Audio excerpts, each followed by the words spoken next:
An astrology teacher once described Chiron as a minor Saturn. Chiron is Saturn's son after all. The centaur child of rape, Chiron's mom couldn't stand the look of him.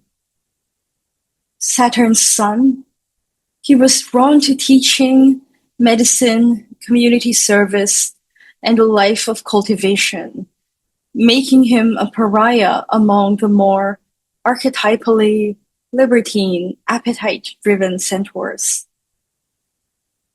The child of a god, Chiron endured deadly agony, but could not die from being accidentally struck by an arrow laced with poison that had no antidote. Only through trading his immortality in exchange for Prometheus's release did Chiron find liberation from his suffering.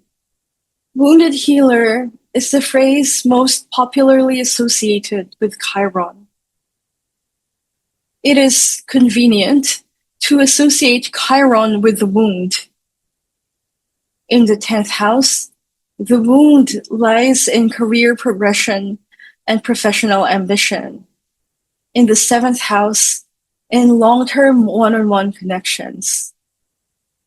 The wound is what makes us wise, in a way that it's easier to support others through struggles we know intimately than for us to help ourselves.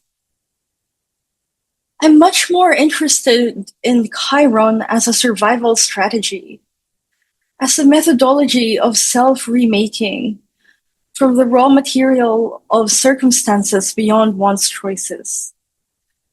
The story of Chiron's journey is the story of sexual assault's pernicious afterlife, of choosing service over a life of indulgence, of war's impact on non-fighters, Chiron was a doctor, and of political imprisonment, as in the case of Prometheus, of being a god's illegitimate child and what it means for a bastard to find a place in polite society.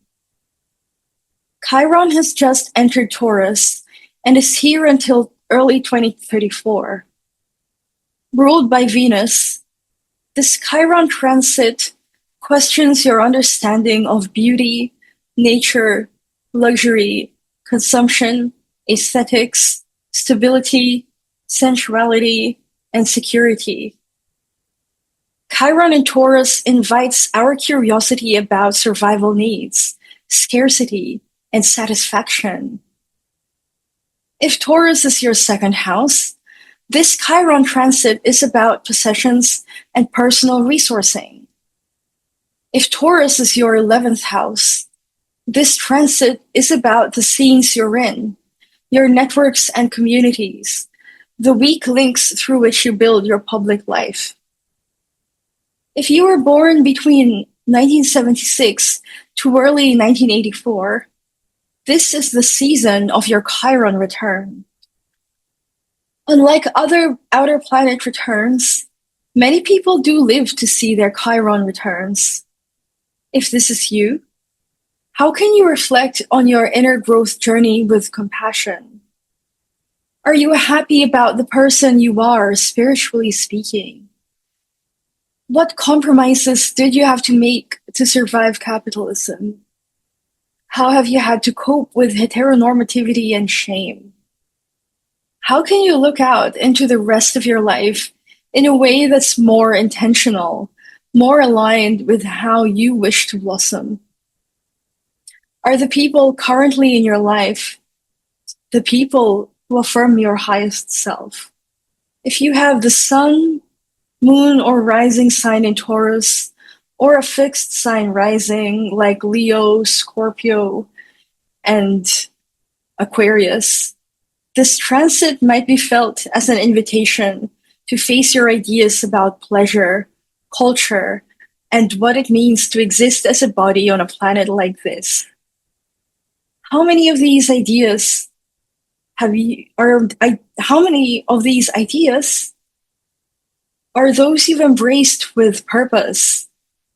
And how many are overcompensations or ideas you adopted because they were the default, not because they are your soul's desire?